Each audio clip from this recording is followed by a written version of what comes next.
presentasi aksi nyata pelatihan mandiri platform Merdeka Mengajar dengan topik kurikulum merdeka yang akan disampaikan oleh Ibu Anissa SPD, Ibu Asintiara Asari Eskom, dan Ibu Nova Diani Putri SPD. Kepada Ibu dipersilahkan.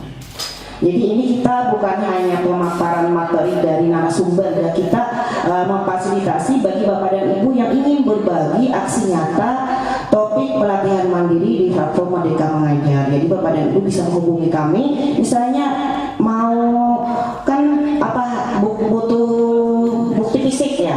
Nah, ada foto segalanya. Jadi kan Bapak dan Ibu bisa menyampaikan misalnya mau presentasi aksi nyata. Jadi kami memfasilitasi hal tersebut. Ya, dipersilakan kepada 3 DIPA untuk maju ke depan. Ya. Seperti apa teknisnya dipersilakan.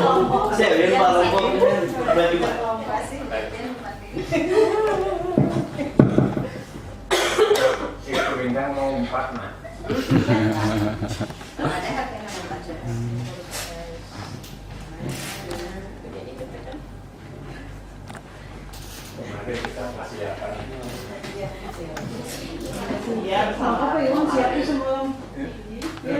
Ya, sebelumnya ulun kami ucapkan terima kasih atas waktu dan kesempatan yang diberikan. Jadi hari ini kami mencoba mempresentasikan pelatihan mandiri tentang topik kurikulum merdeka. Nah, jadi ini tentang mengapa kurikulum itu perlu berubah. Nah, jadi untuk hari ini kami kolaborasi 3 orang. Nah, jadi ada ulun Anissa, kemudian ada Ibu Putri, Ibu Nova Diani Putri SPD, kemudian nanti yang ketiga ada Ibu Asli Tiarasari Eskom. Nah, ini untuk yang pertama kita akan membahas tentang kurikulum. Nah, kurikulum ini akan timbul 3 pertanyaan. Nah, apa, mengapa, bagaimana. Nah, jadi nanti kami akan bergantian untuk menjelaskan tentang kurikulum ini. Nah, untuk ulun nanti menjelaskan tentang apa itu kurikulum. Nanti Ibu Putri akan menyampaikan mengapa kurikulum itu perlu berubah, dan Ibu Asih nanti akan menyampaikan bagaimana kurikulum yang baik itu. Ya, lanjut. Nah, ini ulun memberikan gambaran. Nah, di sini ada gambar apa ini lah? Gambar apa? Ya, ini ada gambar lomba lari. Nah, kira-kira apakah ada hubungannya kurikulum dengan lomba lari? Apa ada yang bisa menjelaskan gambar ini dulu? Kira-kira tentang apa? Kenapa lomba lari bisa dihubungkan dengan kurikulum? Ada yang mau mencoba menjelaskan tentang gambar ini maksudnya? Saya, Bu. Boleh Pak Iwan. Terima kasih, Bu. Ini keduanya ada suatu target yang ingin dicapai. Ya, kalau kurikulum itu bagaimana menyampaikan strategi pembelajaran supaya strategi pembelajaran itu apa yang ingin dicapai tercapai. Nah, kemudian lari. Nah, lari itu tidak serta-merta dia lari seperti itu, Bu. Pasti ada persiapannya. Nah, persiapannya apa dan apa yang ingin dicapai juga? Tentunya nomor 1 mungkin loh ya. Nah, kiranya kayak itu, Bu. Terima kasih. Ya, terima kasih untuk Pak Iwan yang sudah memberikan gambaran tentang ini lomba lari. Ya, tadi yang dikatakan Pak Iwan benar. Nah, jadi dalam gambar ini ada tahapan-tahapan ya Pak. Nah, jadi sebelum kita mencapai finish, otomatis dulu ada yang awal persiapan dulu. Nah, dari persiapan itu kita akan menentukan bagaimana cara untuk mencapai finish, apa persiapan kita, apa yang diperlukan, kemudian strategi apa yang kita butuhkan. Nah, agar tujuan yang ingin kita capai itu bisa berhasil. Nah, jadi sekarang apa hubungan kurikulum dengan lomba lari? Nah, jadi yang saya baca itu secara etimologis ternyata kurikulum itu berasal dari bahasa Yunani yang artinya kurir. Kalau kita tahu kan kurir itu apa? Antar paket, ya. Nah, jadi kalau bahasa Yunaninya itu diartikan sebagai pelari. Nah, kemudian juga dikatakan sebagai kuriri. Kuriri itu artinya tempat berpacu. Nah, jadi ada pelari, ada pelakunya lah. Kemudian ada tempatnya. Nah, kan ini di sini kalau lomba lari itu otomatis panitia menyediakan tempat, menentukan jarak tempuh. Lah, itu ada target-targetnya. Nah, jadi nanti kita sebagai pelaku harus bisa menentukan bagaimana cara mencapai finish itu secara tepat, cepat. Nah, dan hasilnya bagus. Nah, itu. Jadi hubungannya kalau diistilahkan, kalaunya kurikulum, kalau zaman dulu dikatakan itu digunakan dalam bidang olahraga. Nah, jadi artinya kalau dalam bidang olahraga, kurikulum itu adalah jarak tempuh yang harus dilakukan pelari untuk mencapai atau untuk mendapatkan medali atau penghargaan. Nah, dengan perkembangan zaman, kemudian diadaptasi ke dunia pendidikan. Kemudian kurikulum itu berarti adalah mata pelajaran yang harus dilakukan atau dipenuhi oleh peserta didik agar nantinya dia bisa mendapatkan ijazah atau penghargaan. Jadi tujuannya sama-sama ingin mendapatkan penghargaan. Nah, itu hubungan antara kurikulum dengan lomba lari. Jepang. Ya, ini pengertian kurikulum adalah pedoman seperangkat rencana dokumen yang merinci ada tujuan, ada materi pelajaran, ada metode pengajaran, serta ada evaluasi yang digunakan dalam proses pendidikan. Nah, jadi kurikulum ini mempunyai 4 komponen, ini wajib ada. Jadi kalau salah satu aja tidak ada itu tidak bisa dikatakan kurikulum. Nah, kurikulum jadi harus memenuhi 4 komponen yang ada di sini. Jadi tujuan, materi pembelajaran, kemudian metode pengajaran serta evaluasi. Nah, di sini dikatakan 4 komponen yang membentuk kurikulum. Nah, jadi yang pertama itu ada tujuan. Nah, kalau yang 4 ini kan artinya kalau salah satu aja tidak ada atau salah satu aja yang tidak berfungsi, maka kurikulum itu juga tidak bisa dikatakan kurikulum yang baik. Nah, ini yang pertama tujuan. Nah, tujuan ini artinya tujuan apa yang harus kita capai di sekolah. Nah, jadi harus tahu dulu kita. Nah, jadi kalau kita sebagai pengajar kan itu sudah intinya biasa menggunakan kata kurikulum, tapi mungkin pendapat masing-masing mungkin pemahaman tentang kurikulumnya itu mungkin beda-beda. Nah, jadi di sini dikatakan tujuannya itu kita harus tahu dulu apa tujuan yang ingin dicapai di sekolah tersebut. Mungkin ini lebih mengarah kepada visi misi kali ini. Nah, kemudian yang kedua isi. Nah, isi ini hubungannya dengan materi pembelajaran atau bahan pembelajaran. Nah, jadi ini kita harus memilih pembelajaran apa yang ingin kita pakai untuk mencapai tujuan yang di atas. Nah, kemudian yang ketiga metode. Nah, metode ini lebih ke proses belajar mengajarnya. Metode itu juga bisa dikatakan tekniknya atau strategi yang kita pakai dalam pembelajaran. Nah, kemudian yang terakhir harus ada evaluasi atau penilaian.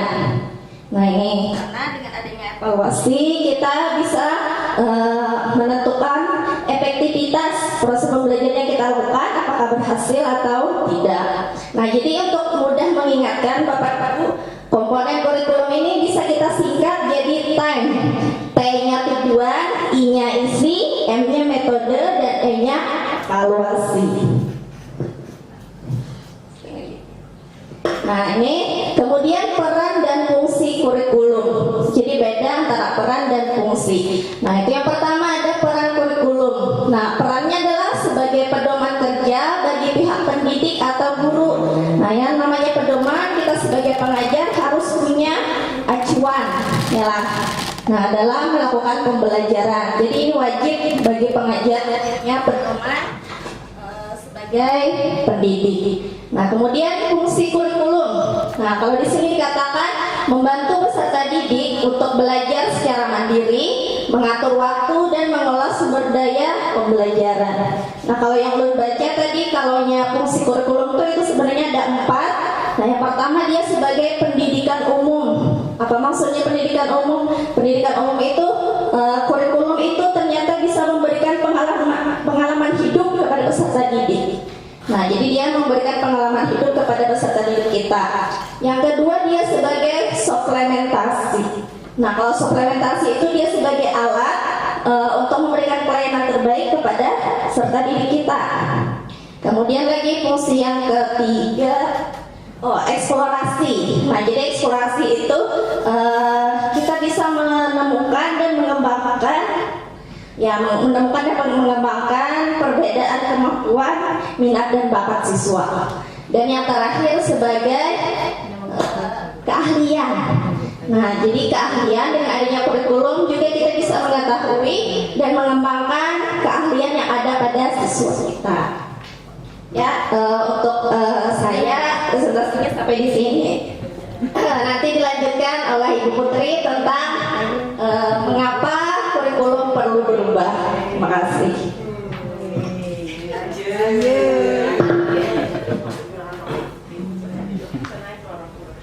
Belum di Unisa. Belum. Itu pergi kami.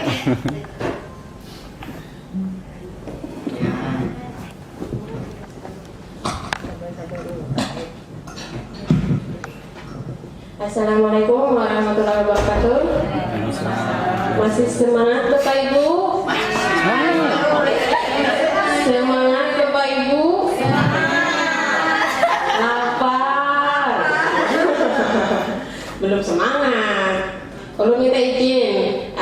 Saat Ulun bilang kurikulum merdeka, dia bilang yes 3 kali ya. Oke, are you ready? Kurikulum merdeka. Oke, terima kasih Bapak Ibu. Gugup ya, maaf kalau suara ulun gemetar. Ya, berikutnya ulun melanjutkan slide dari Ibu Anissa. Mengapa kurikulum perlu berubah?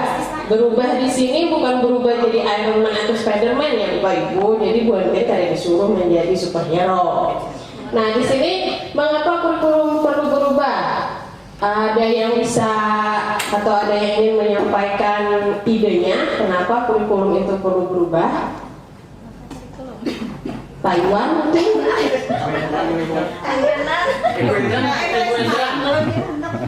Mengapa kurikulum perlu berubah? Ada ide atau Pak? Atau Pak Arif? Baru saya. Ya. Kenapa kurikulum itu harus berubah? Karena seiring perkembangan zaman, tuntutan pendidikan itu berubah-ubah Bu. Iya. Saya begitu Bu. Iya, terima kasih Bapak. Nah ya, kenapa atau mengapa kurikulum perlu berubah? Karena kan harus mengikuti seperti apa pembelajaran yang sesuai zamannya.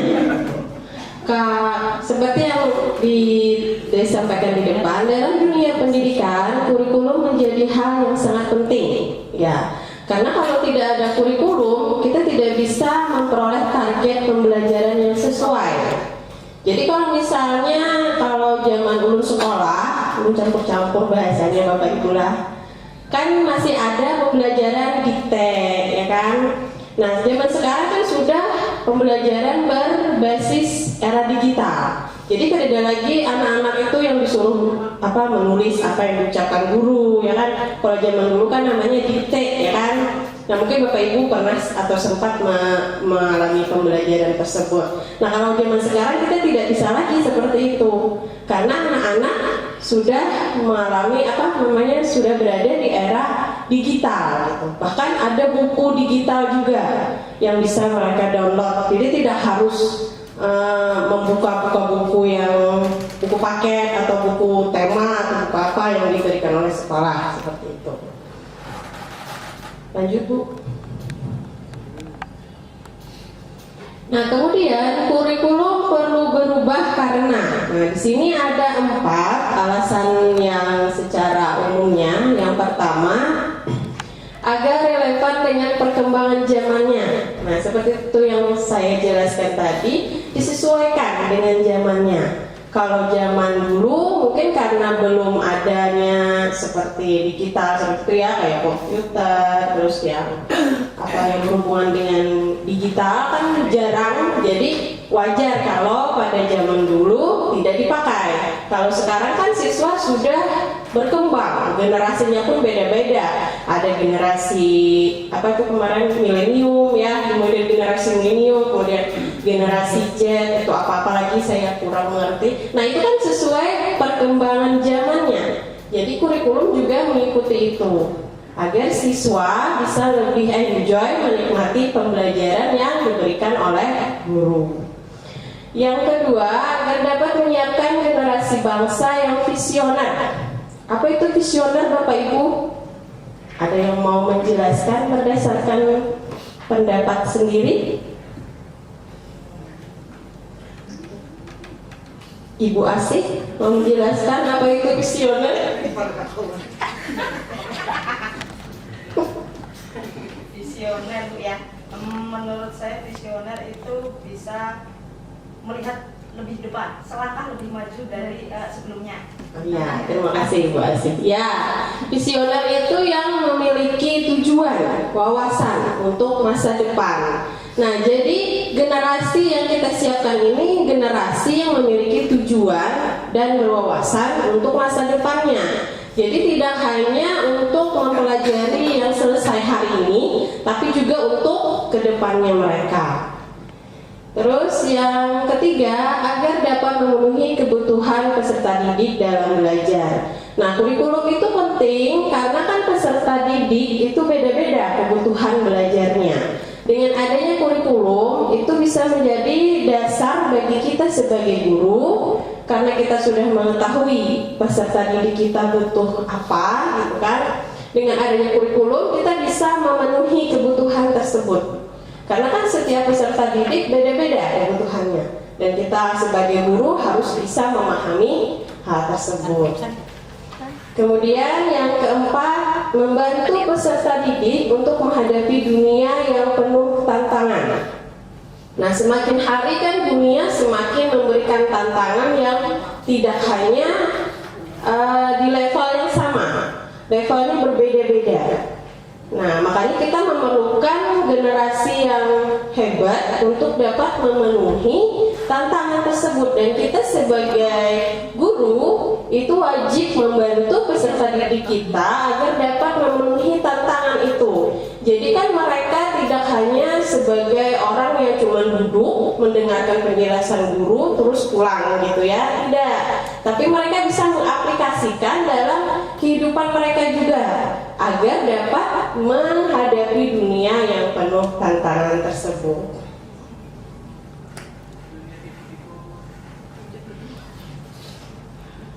Nah, kemudian bagaimana kurikulum yang baik? Kurikulum yang baik adalah kurikulum yang sesuai dengan zamannya, mampu beradaptasi demi membangun kompetensi sesuai kebutuhan peserta didik. Nah, di sini kembali lagi seperti penjelasan dulu sebelumnya, kan kurikulum itu bergerak ya, jadi tidak hanya statis seperti itu saja. Makanya kan perangkat pembelajaran yang setiap tahun disusun guru pun itu tidak sama gitu ya. Ada yang berbeda gitu, karena sesuai dengan zamannya, sesuai dengan kebutuhan peserta didiknya. Nah, kurikulum harus bersifat dinamis, yaitu terus dikembangkan sesuai konteks dan karakteristik peserta didik. Nah, dinamis di sini ya selalu kalau bahasa ininya ya, dinamis itu bergerak ya kan. Jadi tidak hanya itu saja. Sama seperti halnya kita mengajar di kelas, antara kelas yang A dengan kelas yang B tentu kita beda. Karena kan tidak sama muridnya, ada di kelas A dengan muridnya di kelas B gitu. Mungkin murid di kelas A misalnya 5 atau 70% banyak yang lebih mudah memahami materi kita, sedangkan murid di kelas B mungkin kurang dari itu yang memahami materi kita. Nah, makanya kita harus bersifat dinamis dengan memakai kurikulum tersebut agar semua murid dari sekian kelas yang kita ajarkan, tentunya dengan jenjang yang sama, dapat menerima materi yang kita ajarkan dengan mudah. Demikian penjelasan dari Ulun. Selanjutnya diserahkan kepada Ibu Asih Tiara Sari.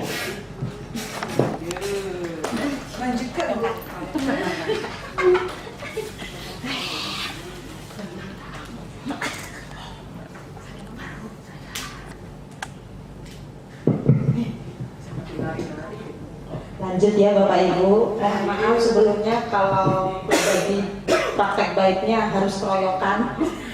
Karena kami menganut sistem kolaborasi sekarang sesuai dengan kurikulum Merdeka. Dan mohon maaf kalau saya bawa paisan Bapak Ibu ya. Karena kalau tidak bawa paisan saya menggetar. Bersih paisnya. Penuh Bapak Ibu. Baik. Lanjut Bapak Ibu ya. Oh Bapaknya cuma ada 2 ya, Bapak dan Ibu ya. Apakah kurikulum Merdeka itu? Ya, kurikulum Merdeka adalah metode pembelajaran yang mengacu pada pendekatan minat dan bakat. Pendekatan minat dan bakat, seperti kita ketahui bahwa kita berada di dengan kepulauan yang berbagai macam suku dan budaya, dan tentunya pasti siswa kita pun juga punya latar belakang yang berbeda-beda, minatnya berbeda, bakatnya pun berbeda. Jadi pendekatan kurikulum Merdeka ini adalah pendekatan dengan minat dan bakat. Kemudian peserta didik dapat memilih pelajaran apa saja yang ingin dipelajari sesuai passion yang dimiliki. Secara umum kurikulum Merdeka merupakan pembelajaran intrakurikuler yang beragam, di mana konten akan lebih optimal agar peserta didik yang mempunyai waktu untuk mendalami konsep dan menguatkan kompetensinya. Nantinya, guru memiliki kekuasaan untuk memilih perangkat ajar sehingga pembelajaran bisa disesuaikan dengan kebutuhan belajar dan minat peserta didik. Kita menyesuaikan, tidak harus semuanya pukul rata karena minat dan bakat siswa berbeda-beda. Siswa merdeka belajar, salah satunya yaitu siswa tidak dituntut untuk menyelesaikan semua materi dalam 1 semester. Namun sesuai dengan kemampuan siswa dengan berdasarkan pada capaian pembelajaran. Ini menganut pada filosofis Ki Hajar Dewantara. Ingarso Sung Tulodo, Imadyo Mangunkarso, Tuduri Handayani.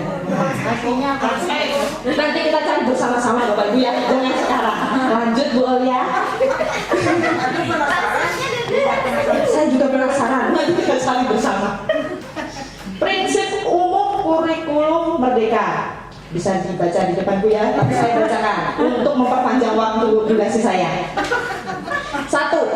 Tahap perkembangan dan tingkat pencapaian peserta didik sesuai dengan kebutuhan belajar. Pembelajaran dirancang dengan mempertimbangkan tahap perkembangan dan tingkat pencapaian peserta didik saat ini sesuai dengan kebutuhan belajarnya. Seperti kita ketahui bahwa sekolah kita ini kan sekolah inklusi. Jadi pendekatan yang dilakukan pun beragam. Kemudian pembelajar sepanjang hayat. Maksudnya di sini pembelajar sepanjang hayat adalah kita merangsang siswa untuk menjadi pembelajar sepanjang hayat. Apapun akan dicari poin positifnya. Jadi mereka akan belajar untuk mencari poin positif setiap kejadian yang terjadi pada diri masing-masing. Kemudian yang ketiga, proses pembelajaran mendukung perkembangan kompetensi dan karakteristik peserta didik secara holistik, pembelajaran yang relevan, kemudian pembelajaran berorientasi pada masa depan yang berkelanjutan. Pembelajaran yang relevan yaitu pembelajaran yang dirancang secara konteks, lingkungan, dan budaya peserta didik serta melibatkan orang tua dan komunitas sebagai mitra. Lanjut Bu Alia. Nah, kesimpulan dah, belum dan kesimpulan. Belum dan kesimpulan. Kayak apa ada bingung. Kurikulum bersifat dinamis. Kurikulum bersifat dinamis, berubah mengikuti perkembangan zaman dan disesuaikan dengan kebutuhan peserta didik. Iya. Makanan ya? Kalau malah kasunto, belum. Hal ini sesuai dengan tujuan pendidikan menurut Ki Hajar Dewantara bahwa demi menuntun kodrat peserta didik, kurikulum harus terus menyesuaikan dengan kebutuhan mereka dan sebagai pendidik kita harus bisa menyesuaikan dengan perubahan zaman. Sehingga kita bisa menuntun peserta didik kita untuk mengembangkan kompetensinya sesuai dengan kodrat mereka. Contohnya seperti ini Bapak Ibu, kalau jurusan TSM, kalau zaman dulu jurusan TSM itu mempelajari masalah sepeda motor manual kalau zaman dulu. Sedangkan kalau sekarang, kalau kita tetap memberikan pelajaran seperti zaman dulu, lulusannya zaman dulu. Nah, lulusan zaman dulu, karena zaman sekarang sepeda banyak, sepeda listrik ada, mobil listrik pun ada. Jadi kita mengikuti perkembangan zaman. Jangan sampai ketika kita mendidik dengan cara dahulu, padahal yang kita didik adalah anak-anak zaman sekarang. Mereka nanti lulusnya tidak akan jadi apa-apa, kecuali doa ibu. Itu lain lagi, Nggih, begitu.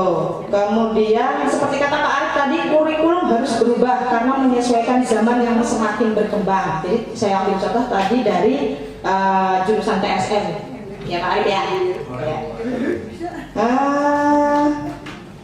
Malam-malam terkena batuk. Anak senang menonton Teletubbies. Kulihat teman-teman sudah ngantuk. Tenang saja, presentasi sudah habis. Baik, lanjut bu. Umpan balik belum habis ya, belum habis. Tapi presentasinya habis, umpan baliknya yang belum. Jadi gini, umpan balik dari rekan guru, dari Bapak Ibu di sini, ulun mintakan tolong untuk mengisi umpan balik. Nanti linknya akan dikirim oleh Ibu Anissa sudah ya. Nanti sebelum disubmit, minta tolong untuk di screenshot dulu. Setelah di screenshot baru disubmit. Jadi gini, setelah di screenshot kirimkan ke kami bertiga. Kemudian baru disubmit, kayak itu ya buat saya. Nah, Setelah ngirim kemana, udah di screenshot, kirim ke antara kami bertiga. ya antara kami bertiga, indahnya baru yang submit, begitu. Sudah kalau bu? Pertanyaannya. Pertanyaannya? Nah ini, hal baru apa yang diperoleh Bapak Ibu setelah membaca konten ini? Langsung diisi di link ya. Di link. Oh di Google Form. Ada berapa pertanyaan bu? 2 saja. Ini yang pertama, itu ada di Google Form ya pertanyaannya ya. Kemudian yang kedua, pertanyaan berikutnya, langkah apa yang akan Bapak Ibu lakukan mengenai perubahan kurikulum saat ini? Gitu. Jadi kurang lebih pertanyaan seperti itu. Silakan Bapak Ibu mengisi link yang sudah kami bagikan. Jangan lupa subscribe, jangan lupa screenshot, kirim ke kami baru submit. Gitu. Karena nanti kalau sudah keduluan di submit, tidak ada screenshotnya, tidak ada bukti fisik kayaknya. Ya. Gitu. Sudah kalau Bu Anissa itu aja ya, Mbak ya. Jadi terima kasih. Akhir kata, wassalamualaikum warahmatullahi wabarakatuh. Kita sambil menunggu absen ya Bapak dan Ibu, mohon maaf kami lupa memprint absen, jadi absennya masih diprintkan. Ya terima kasih atas presentasi yang telah disampaikan oleh Ibu Tiga Dipa, Ibu Asih, Ibu Anissa dan Ibu Putri. Ya untuk selanjutnya kita sambil menunggu absen, apakah ada yang ingin berbagi terkait pengalaman ataupun apapun ya, masukan ataupun tanggapan? Ada Bapak dan Ibu? Apa? Bu? Oh ya silakan Bu ke depan.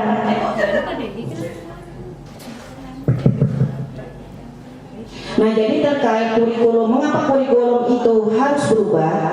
Ya, Bapak dan Ibu, kita kan hidup di zaman sekarang dan kecilnya kita di zaman dulu. Kalau dulu ada ATM Bapak dan Ibu, ATM ada dulu? Belum ada. Kalau sekarang sudah ada ATM. Kira-kira Bapak dan Ibu, kalau zaman sekarang mengambil uangnya seringnya